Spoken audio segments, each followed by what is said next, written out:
Penyakit jantung bawaan termasuk VSD 80% tidak diketahui. Maka gejala akan timbul pada usia 2 minggu mekanik ya. Maka paling ideal adalah ditutup secara mekanik juga. Hai, kalian sedang menyaksikan Ojan, obrolan seputar jantung.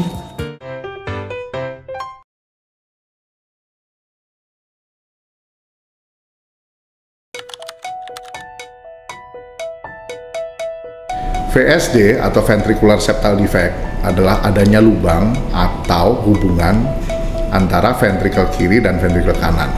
VSD menempati urutan terbanyak pada penyakit jantung bawaan acyanosis atau yang tidak biru, yakni sebanyak 20-30% dengan prevalensi sekitar 283 bayi per 100.000 kelahiran hidup. Penyebab penyakit jantung bawaan termasuk VSD 80% tidak diketahui.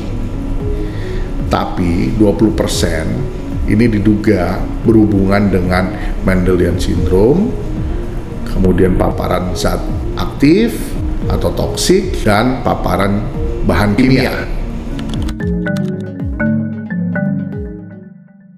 Biasanya kalau bayi mengidap VSD yang cukup besar, maka gejala akan timbul pada usia 2 minggu, yakni mulai nafas memburu, minum susu berhenti-berhenti, dan gagal tumbuh.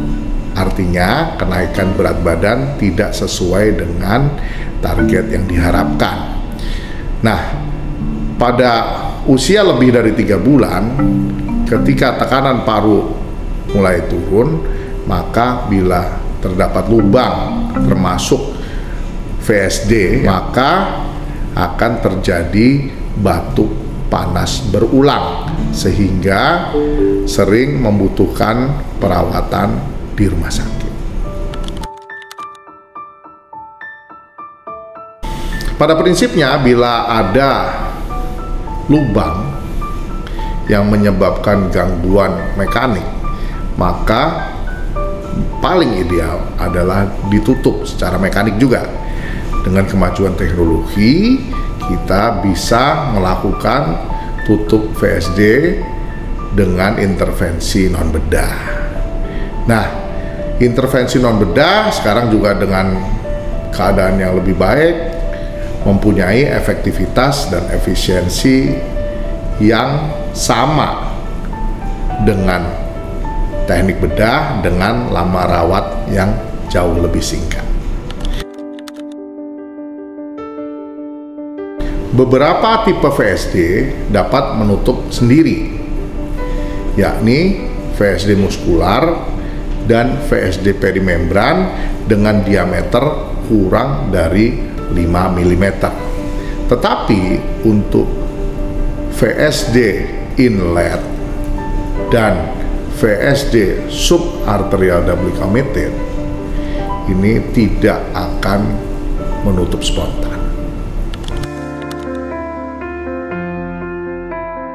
Pada kasus VSD ditutup dengan sempurna, baik secara bedah maupun intervensi non-bedah, maka diharapkan pasien-pasien ini bisa kembali beraktivitas seperti orang normal. Tetapi diingat ya, pada pasien pasca tindakan, yang paling penting adalah harus tetap kontrol ke dokter jantung terdekat untuk mengecek atau mengevaluasi keadaan jantung Anda. Sobat jantung, bila ada kerabat atau teman yang menderita penyakit jantung bawaan termasuk VSD ini, tolong jangan ragu-ragu, cepat konsultasikan ke dokter jantung terdekat. Dan bila disarankan untuk dilakukan tindakan, jangan ditunda-tunda. Karena ingat, kalau kita sudah reparasi atau obati dengan sempurna, anak-anak yang menderita penyakit jantung bawaan termasuk pada VSD bisa kembali beraktivitas seperti orang normal dan bisa menyongsong masa depan yang lebih baik. Terima kasih.